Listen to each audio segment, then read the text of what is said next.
ارے بھائی یہ نماز تھوڑی ہے، یہ تماش بھی نہیں ہے. یہ دل کو بہلانے کو غالب یہ خیال اچھا ہے کہ یہ نماز پڑھ نہیں، نماز نہیں پڑھ رہی ہے. یہ دھوکہ دے رہے ہیں کس کو؟ اپنے آپ کو. اللہ کو تو نہیں دھوکہ دے سکتے. بیان کو پورا ضرور سنیں مدرسوں میں، یہ ان کے مطابق.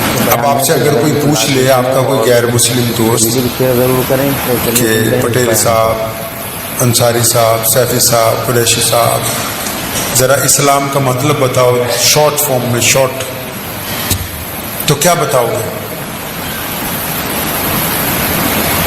نماز پڑھنے کا نام اسلام ہے؟ روزہ رکھنے کا نام اسلام ہے؟ کیا کہیں گے آپ؟ آپ کے پاس وہ دو لفظ ہیں، آپ نے کچھ ایسا آئیڈیالوجی اسلام کی پڑھ کے اس بات کو تہیہ کر لیا کہ کوئی ہم سے پوچھے گا اسلام کے بارے میں تو ہم 1 منٹ میں بتا دیں گے بھی ہمارا دھرم یہ ہے؟ کچھ سوچا ہے آپ نے کبھی ایسا؟ کبھی آپ نے یہ سوچا کہ ہم مسلمان کیوں ہیں؟ اچھا کبھی ایسے سوچا ہے کہ ہم نماز کیوں پڑھتے ہیں؟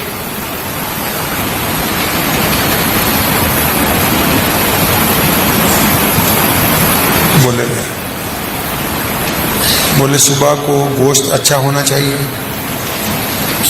دوپہر کو بھی چاولوں میں گوشت ہونا چاہیے، شام کو پکوڑی کے اندر ہونا چاہیے، رات کو بھی دیگچی میں ہونا چاہیے.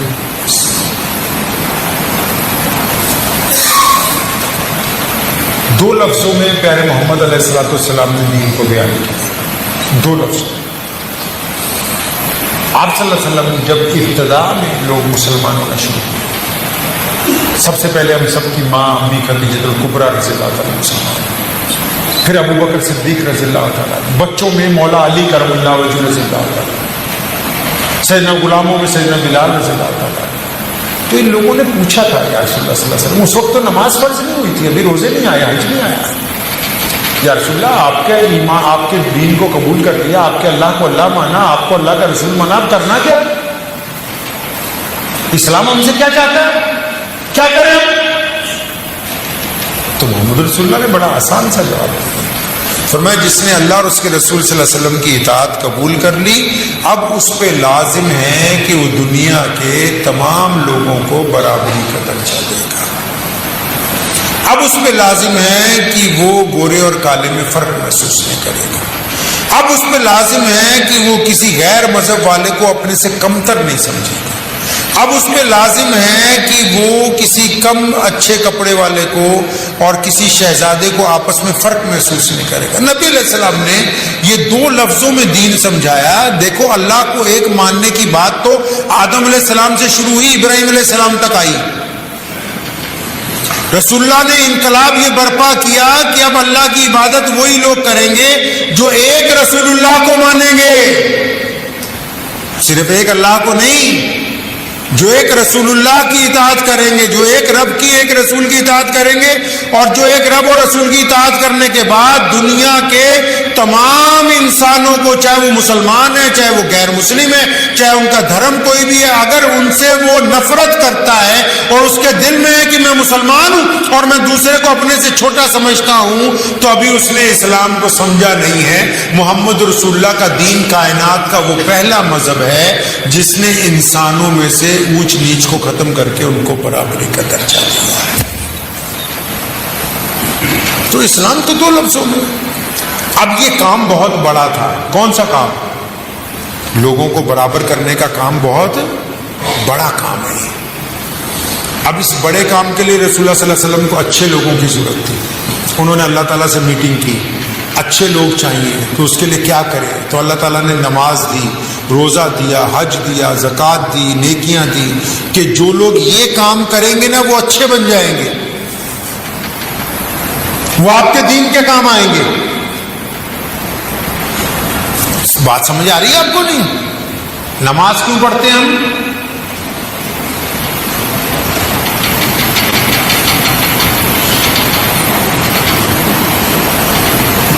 کچھ آئیڈیا؟ تمہارا بیٹا کیا نام ہے؟ نماز کیوں پڑھتے ہیں؟ ثواب کے لیے پڑھتے ہیں. اور باقی لوگ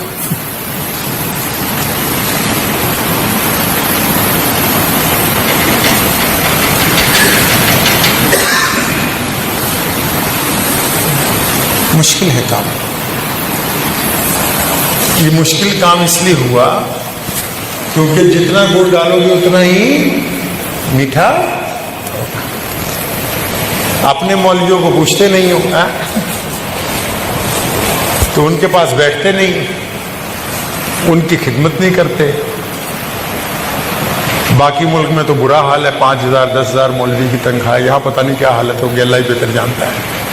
بولے موبائل کمپنی کا چاہیے, کار کمپنی کی چاہیے, جوتی کمپنی کی, گھڑی کمپنی کی, اے سی کمپنی کا لگا ہوا, اور دین بولا جو کیلے بیچنے والا ہے وہ بھی فتوا دے رہا ہے, جو منڈی میں فروٹ بیچ رہا ہے وہ بھی فتوا دے رہا ہے, ڈاکٹر صاحب بھی فتوا دے رہے ہیں, انجینئر بھی فتوا دے رہا ہے, ٹرسٹی بھی فتوا دے رہا ہے, صدر صاحب بھی فتوا دے رہے ہیں. ارے نالائکو, دین جہاں سے آنا ہے وہاں برانڈ نہیں چاہیے. دین بھی تو برانڈ کا ہونا چاہیے. تو نہیں بولا دی ہم کو خود پتا رہے, پتا ہی نہیں ہے آپ کو, تبھی تو سارے چپ ہیں بھی نماز کو پڑھتے ہوئے پتا نہیں. ہاں زیادہ سے زیادہ اتنا کہہ سکیں گے کہ نماز فرض ہے. کوئی یہ کہہ دے گا کہ رسول اللہ کی آنکھوں کی ٹھنڈک ہے, کوئی کہہ دے گا ثواب کمانے کے لیے, لیکن ایسا تو نہیں ہے اسلام میں. اس لیے تو نماز نہیں بنائی گئی, اس لیے تو نہیں اللہ تعالیٰ نے نماز فرض کی. اب کیونکہ ہمارے پاس دین برانڈیڈ نہیں ہے, جو برانڈ والے لوگ ہیں ہم ان کو پوچھتے ہیں کیوں جی, ہم بولتے نہیں ہم کو زیادہ پتا ہے. قرآن پاک کو پڑھیے اطمینان سے. متعدد جگہ اللہ تعالیٰ نے قرآن پاک میں نماز کی وجہ تسمیہ بیان کی. کیا فرمایا؟ ان الصلاۃ, یاد آ گیا اب آپ کو, لیکن اس کا ترجمہ نہیں کبھی یاد کیا.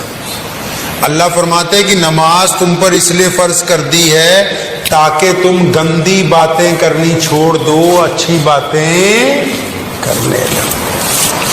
آپ نے تو سوچا بس نماز اس لیے کہ استنجے خانے اچھے ہوں مسجد میں, وضو خانہ ٹھیک ٹھاک ہونا چاہیے, بس نماز ٹائم پہ ہو. اگر امام صاحب لیٹ ہو جائیں تو ان کو ڈانٹیں گے, مؤذن لیٹ ہو جائے تو اس کو ایک دفعہ پھٹکار لگائیں گے, اس کے بعد ٹائم پہ نماز پڑھ کے گھر پہ چلے جائیں. اس لیے تو نماز نہیں بنائی. وہ جو رسول اللہ کا پیغام ہے کہ اللہ اور اس کے رسول کو ماننے والے انسانوں میں برابری لائیں گے, محبت پیدا کریں گے, اونچ نیچ کو ختم کریں گے, ایک ہی صف میں کھڑے ہو گئے محمود اور ایاز, نہ کوئی بندہ رہا نہ کوئی بندہ نواز, بندہ صاحب و محتاج و غنی ایک ہوئے, تیری سرکار میں پہنچے تو سبھی ایک ہوئے. یہ جو آئیڈیل ہے کہ ایک مسلمان غیر مسلموں کے درمیان بھی محبت کا پیش خیمہ بن کے رہے گا, یہ جو آئیڈیل تھا, اس آئیڈیل کو مکمل کرنے کے لیے اللہ نے نماز دی تھی.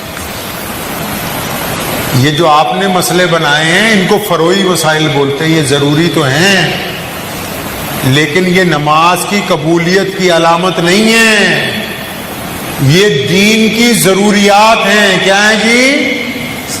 ضروریات. کیا ہیں جی؟ مقصد نہیں ہے. کیا مقصد نہیں, ضرورت ہے. ضرورت سے انکار نہیں ہے, فرض ہے, انکار کفر ہے, لیکن یہ مقصد کیا ہے نماز کا؟ چھوٹی سی بات آپ کو عام دیسی زبان میں سمجھ لیجئے. مثال کے طور پہ اس مسجد سے ابھی آپ نماز پڑھ کے باہر نکلے, آپ اپنی کار میں, سائیکل پہ, جو بھی ہے جیسے بھی باہر نکلے, اور اگر آپ کی نگاہ سامنے کسی کی بیٹی پر پڑی, اب وہ بیٹی چاہے مسلمان کی ہو چاہے غیر مسلم کی ہو, چاہے وہ ہماری بہن ہو یا کسی غیر کی بہن ہو, کوئی ہو. اب ایک بندہ نماز پڑھ کے باہر نکلا, اب سامنے کسی کی بہن جا رہی ہے, بیٹی جا رہی ہے, ماں جا رہی ہے, اب اس کی نگاہ ان پہ پڑی تو یہ نگاہوں میں مزے لے رہا ہے, تو یہ نماز پڑھ کے نہیں آیا, یہ ڈرامے بازی کر کے آیا ہے. اگر اس کی آنکھیں جھک گئی ہیں تو یہ نماز پڑھ کے آیا ہے. آپ نماز پڑھ کے گھر جاتے ہیں, اپنے باپ سے بدتمیزی اگر کرتے ہیں آپ, اور اپنی ماں سے بدخلقی کے ساتھ پیش آ رہے ہیں, اپنی بیوی کو تھپڑ مارتے ہیں, آپ اپنے بچوں سے دوست ہی نہیں بنتے، ان کے بچوں کے دوست نہیں بنتے آپ کا پڑوسی آپ کو دیکھ کے گھبرا جاتا ہے کہ اچھا آ گیا، کچھ نہ کچھ مجھے ڈانٹ نہ دے، گالی نہ دے پھر آپ نماز نہیں پڑھ کے آئے، آپ کو دھوکا ہے کہ آپ نے نماز پڑھی ہے، آپ کی نماز نے تو آپ کو برائیوں سے روکا ہی نہیں، آپ کے ذہن میں تو نماز کا یہ آئیڈیل ہی نہیں آیا کہ میں نماز پڑھ اس لیے رہا ہوں کہ میں برائیوں سے پاک ہو جاؤں۔